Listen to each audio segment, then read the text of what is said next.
గురుభ్యో నమః. అందరికీ నమస్కారం. ఇక ఈరోజు వీడియోకి వెళ్ళినట్లయితే, ఎందుకంటే మనకు ఇది వర్షాకాలం కాబట్టి మనకు ఇది వర్షాకాలము, వరదలు వస్తుంటాయి, నదులు పొంగుతుంటాయి, చెరువులు పొంగుతూ ఉంటాయి. ఎందుకంటే అనేక రకాలుగా మనకు ఈ యొక్క వర్షాకాలంలో మనకి నదులు పొంగి పొరులుతూ ఉంటాయి. మన ఆంధ్రప్రదేశ్లో కానీ తెలంగాణలో కానీ అనేక రాష్ట్రాల్లో మనకి ఈ యొక్క గంగాదేవి పరవళ్ళు తొక్కుతూ ఉంటుంది. ఈ సమయంలో మనం ఒక చిన్న రెమెడీ చేసినట్లయితే మీకున్నటువంటి అప్పులు ఏదైతే చాలా రోజుల నుంచి నేను వారికి ఇస్తామనుకున్నాను కానీ దాన్ని తీర్చలేకపోతున్నాను అనేవాళ్ళు ఈ యొక్క చిన్న ప్రక్రియ చేయండి. కంపల్సరీగా 21 రోజుల్లో నేను రాసిస్తాను. లేదంటే నాకు కాల్ చేయండి. కాల్ మీ ఫర్ ఐడి ద్వారా నాకు కాల్ చేయండి. ఈ యొక్క ప్రక్రియ మీకు జరగలేదంటే కాల్ మీ ఫర్ ఐడి ద్వారా నాకు కాల్ చేయండి, నేను సమాధానం చెప్తాను. విషయానికి వచ్చినట్లయితే ఈ యొక్క నదీ ప్రాంతం మీకు దగ్గర కంపల్సరీగా నదీ ప్రాంతం ఉండాలి, సముద్ర ప్రాంతం ఉండాలి. ఈ రెండు ఉన్నప్పుడు మాత్రమే చెరువులో ఇది పనిచేయదు. వాస్తవం నేను చెప్తా ఉన్నాను.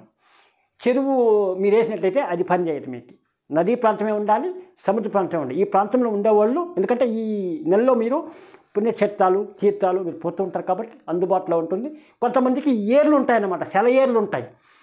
ఈ పాలార్ నది ఇలాంటి ప్రదేశాలు ఉంటాయి కాబట్టి ఈ సెలయేరులో కూడా మీరు ఈ ప్రక్రియ మీరు చేసుకోవచ్చు. దానికి మీకు కావాల్సింది 1 కేజీ జొన్నలు. నేను చూపించే ప్రయత్నం చేస్తాను. 1 కేజీ జొన్నలు తీసుకోండి. దొరుకుతుంది, మార్కెట్లో దొరుకుతుంది, దొరకకుండా ఏమీ లేదు. రాగులు, జొన్నలు, సజ్జలు, చిరుధాన్యాలంతా కూడా మీకు దొరుకుతాయి. 1 కేజీ జొన్నలు తీసుకోండి. ఎందుకు ఈ పరిహారం చేస్తున్నారంటే, చేసే ముందు సంకల్పం చెప్పుకోండి. నేను ఇప్పుడు కొన్ని సంవత్సరాలుగా మీకు అప్పు నిలిచిపోయింది. 1 సంవత్సరం కావచ్చు, 2 సంవత్సరం కావచ్చు, 3 సంవత్సరం కావచ్చు. ఆయన అప్పు నేను తీర్చలేకపోతున్నాను, ఈ అప్పుని నేను తీర్చేయాలా, కంపల్సరీగా నేను తీర్చేస్తాను అనే సంకల్పం చెప్పుకుంటూ 1 కేజీ ఒకే 1 కేజీ జొన్నలు తీసుకెళ్ళి ఆ యొక్క నదీ ప్రాంతంలో గంగాదేవికి సమర్పించండి, సముద్ర ప్రాంతంలో గంగాదేవికి సమర్పించండి. ఇంతే మీరు చేయాల్సింది. ఇది చేసి చూడండి. 21 రోజుల్లో మీకు ఎవరికైతే మీరు ఇవ్వాలనుకున్నారో అప్పు తీరకుండా ఉండేవాళ్ళు, అప్పులు తీర్చే విధానం అన్నమాట, తీరకుండా ఉండో వాళ్ళకు కంపల్సరీగా మీరు ఆ డబ్బుని పే చేస్తారు. ఇది నేను పాటించున్నాను, ఫలితాలు కూడా నేను పొంది ఉన్నాను. చాలామంది కాల్ మీ ఫర్ ఐడి ద్వారా కూడా ఈ యొక్క ప్రక్రియ మనం తెలియజేస్తున్నాము.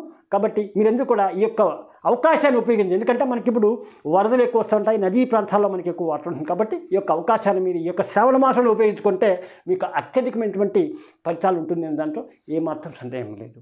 కాబట్టి ఇక ఈ వీడియోని లైక్ చేయండి, మన ఛానల్ సబ్స్క్రైబ్ చేసుకోండి. నన్ను సంప్రదించాలంటే కాల్ మీ ఫర్ ఐడి ద్వారా కాల్ చేయండి. Thank you so much. Me Rammurthy.